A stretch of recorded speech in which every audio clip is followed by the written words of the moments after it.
우리에게 있어서 이제 미중 경쟁이라고 하는 것은 한반도뿐만 아니라 국제사회를 둘러싸고 벌어지는 하나의 그 상수라고 봐야 될 것 같아요.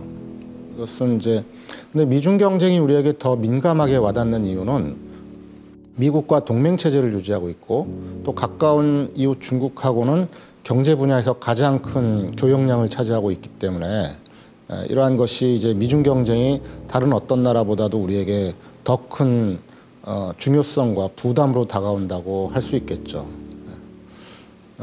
그런데 문제는 이른바 G2라고 불리는 이 미국과 중국이 타협의 시대를 넘어서 이제는 패권을 둘러싼 전략적 경쟁의 시대에 진입했단 말이에요.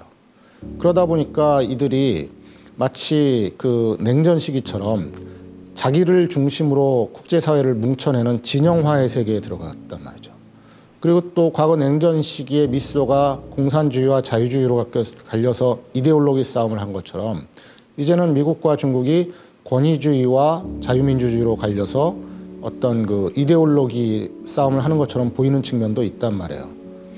그러면 한국에게 있어서 먹고 사는 문제도 중요한데 아무리 한미동맹이 중요하다고 해서 그러면 중국을 버리고 이 미국 편에 일방적으로 편승해야 되는 것이냐.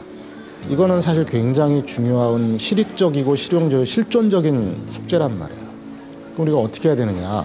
이게 중요한데 트럼프 집권 2기 주요 인사들은 공공연하게 이제 중국을 adversary 또는 foe 이렇게 enemy라는 그러니까 적이라는 용어로 표현을 하고 있다는 것이죠. 그리고 미국이 당면한 세계 최대의 위협 세력이다라고 규정을 하고 있단 말이에요. 자, 그러면은 이건 뭘 의미하냐면은 이 미중 관계가 이제는 돌이키기 어려운 이 패권 경쟁의 시대에 진입했다라는 것이죠. 그리고 진영화가 빠르게 진행되고 있고 이제 편을 가르고 약소국이나 중견국들은 어느 한쪽을 선택해야 되는 압박이 점점 강도가 커지고 있다는 것이에요. 이런 상황에서는 우리가 과거에 했던 방식으로 미국과 중국 사이에서 전략적 모호성을 유지한다거나 또는 거기서 더 나아가서 미중 사이에서 나름대로 균형을 유지하겠다라든가 이런 것은 점점 어려워지는 게 냉정한 현실이에요. 그렇다면 우리는 어떻게 해야 되느냐.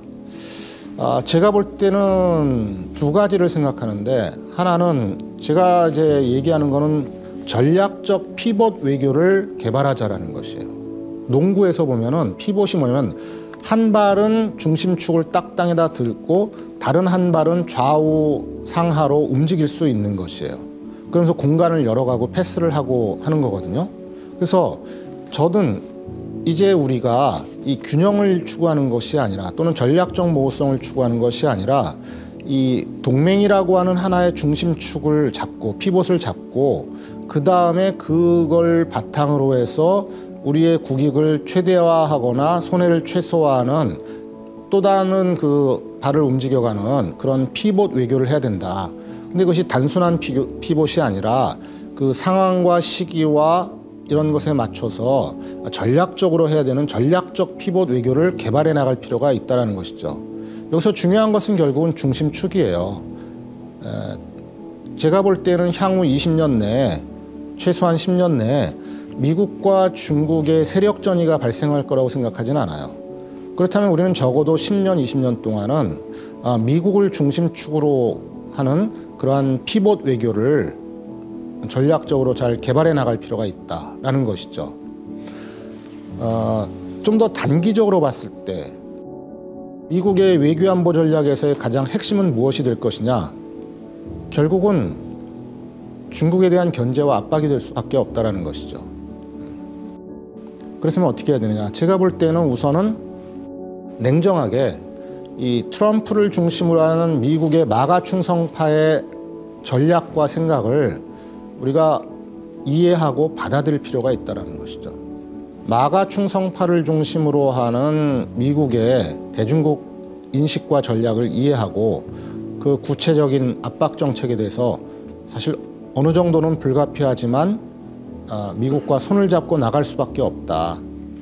그 과정에서 그 미국이 재편하고자 하는 그 중국 배제의 또는 중국 압박의 새로운 세계 질서, 공급망 질서, 경제 안보 질서에 우리가 발빠르게 편승함으로써 거기서 오는 또 다른 대가와 수혜를 받아내는 것이 어쩌면은 우리의 전략에 있어서 더 실용적인 전략이 될 수 있지 않겠는가 이런 생각도 해보고요.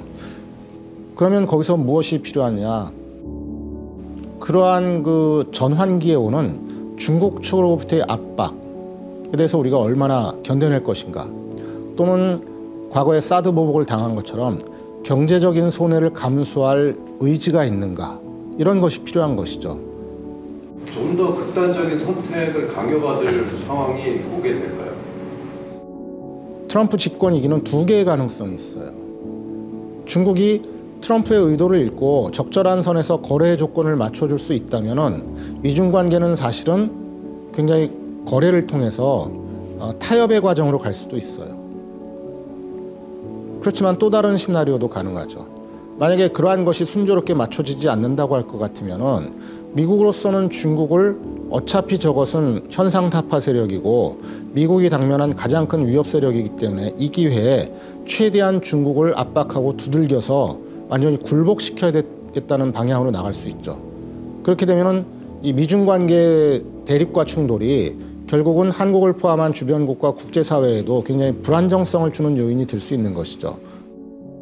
이것이 타협의 국면으로 갈 수 있다라고 본다면은 우리는 동맹의 중심축을 두는 전략적 피봇 외교를 발휘하는 것이 필요하다고 저는 보는 것이고, 만약에 미중 관계가 트럼프 시기에 대결 일변도로 가거나 어떤 그 충돌까지도 갈 수 있다면은 우리는 미국 편에 편승하는 것이, 그러면서 중국으로부터의 손해를 최소화하는 외교 전략을 펼치는 것이 낫지 않겠느냐라고 생각을 하는 것이죠.